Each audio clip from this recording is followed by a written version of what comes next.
Good morning, Cause for Pause Nation. Nicole here, Program Director. I am coming to you with my first morning cup of coffee and not showered, but I just wanted to address a few things this morning with you. There were a lot of raw comments last night about the post on Roxy, and since they were so raw, you get to see me in the raw. Rescue isn't easy. The decisions that we have to make on our side of the world isn't easy. I truly wish that all of our tales were happy tales and we were able to save every dog and there weren't politics involved and all of that happy jazz, but there is. And we do try to keep it all happy on your side of the world because that's what you want to see. You follow a rescue to see all of the happy things that we do. And I get that. And if I was not involved in rescue and I saw the post that we posted about Roxy, I'd be upset too. So I guess wanted to explain it to you a little bit more, where we're coming from on this. So we pulled Roxy about 8 months ago during an ice storm. Normally we dog test all dogs that we pull to make sure that they get along with other dogs because 99.9% of our foster homes have other dogs in them. We could not dog test her. She was found in the middle of the night in the ice storm and her puppies were dying, literally dying one by one. So we had to jump into action, which we were happy to do, and found out very soon after that she was not dog friendly. So for the past 7 or 8 months now, after she, I guess 6 or 7 now, after she nursed her puppies, we have bounced Roxy to, I think, about 6 foster homes.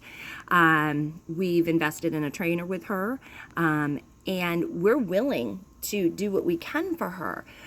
But we're stuck with options. So I know that a lot of you said boarding.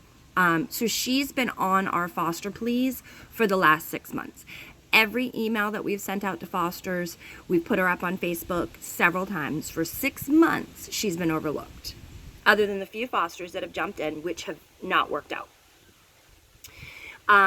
So if we're going to send her to boarding, that's a 10 by 10 cell, only to come out once or twice while the other dogs aren't out, for indefinitely, at $22 a day, maybe a rescue discount, so maybe $15 a day. You do the math. It's a lot. In money aside, is that fair to Roxy? Is it fair? We can put out a plea and ask for volunteers to come out and spend time with her, but how long is that going to last? Like, how long are we going to get those volunteers for? So then the other option was board and train. Okay. $1,500, which we're happy to spend on a board and train for 2 weeks.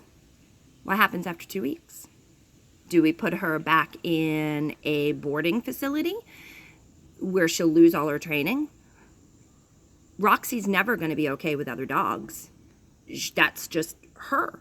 A board and train would teach her how to walk past another dog, potentially coexist with maybe one other dog, keeping them separated, but she's never going to be BFFs with another dog. Never.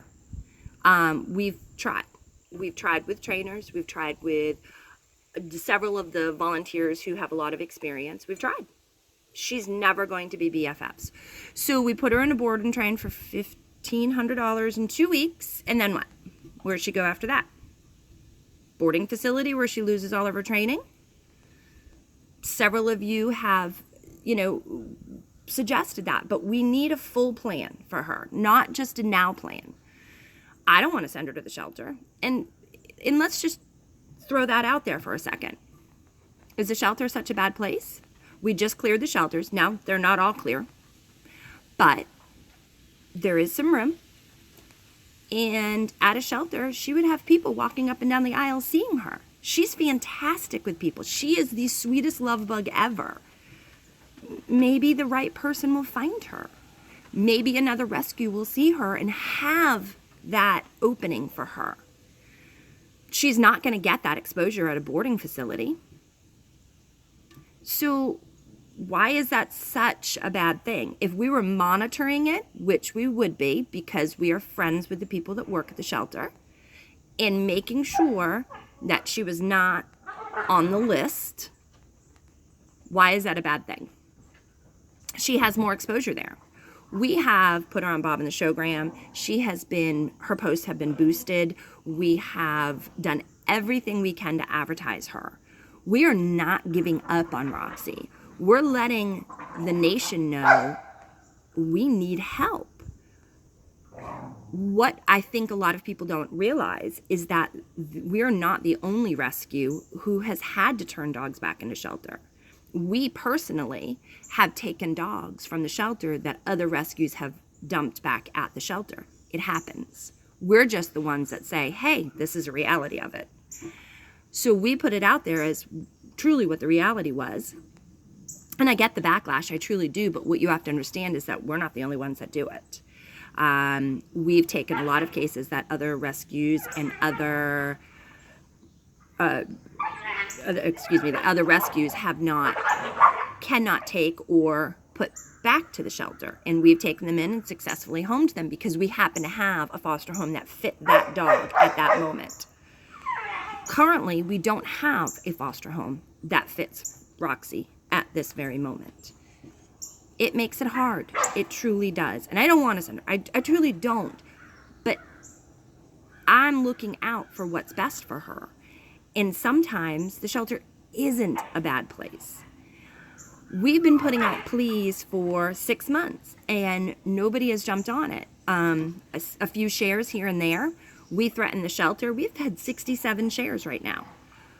But with all this negative comments on there, if you were brand new to the fostering world, which is what really truly we need, because most of the fosters have other dogs. That's the reason why we're here, right?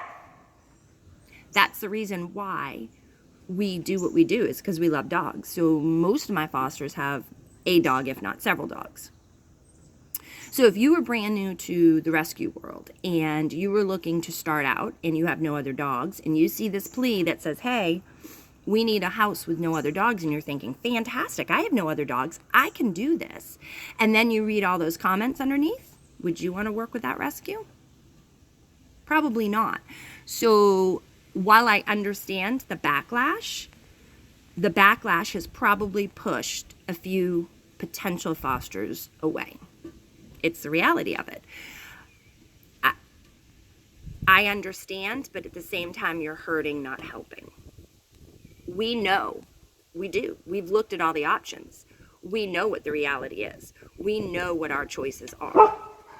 And you are welcome to discuss it with us if you have more ideas, but the negative comments are pushing fosters away. And unfortunately, we probably lost some fosters over it. I understand that in rescue, we are not going to make everybody happy. We did a board and train not too long ago on another dog that we had, and we got probably as much backlash because we used e-collar. On another post, we had a prong collar on a dog, and we got just as much backlash. So sometimes you just can't win. And on this side of the house of rescue, whoops, dog's playing. On this side of the house of rescue, we take the brunt of the negative force from the nation. We get it. But sometimes the negativity doesn't help. And she was posted in hopes that people would share and understand. Sorry about the barking, it's playtime right after breakfast. And hopes that she would find somebody. We're willing to put the money into her. We're willing to get the trainer. We had a training session already with a solid plan of what was next. Unfortunately, the foster just didn't feel like she could do that. I would do it, but I have dogs at my house and she can't be there. So we're asking for you to understand where we're coming from on this. And we're asking that you understand that rescue is not all about happy tales. It's about, guys, keep it calm. It's about hard choices. And It's not the pretty side of rescue that everybody wants to see, but unfortunately it's the reality of rescue. So we love you guys. We understand and respect all of your opinions. We hope you continue to support us. If we've lost a few supporters, we completely understand. We truly do. We will miss you. We hope that you realize how much good we've done, because we've done a lot of good. And we hope that Roxy will find somebody who's going to adore her like we all do and continue sharing her post. Hopefully somebody will look past the negative comments and see the amazing dog that she is. Have a great morning. Enjoy your puppies today and enjoy a good cup of coffee. Bye.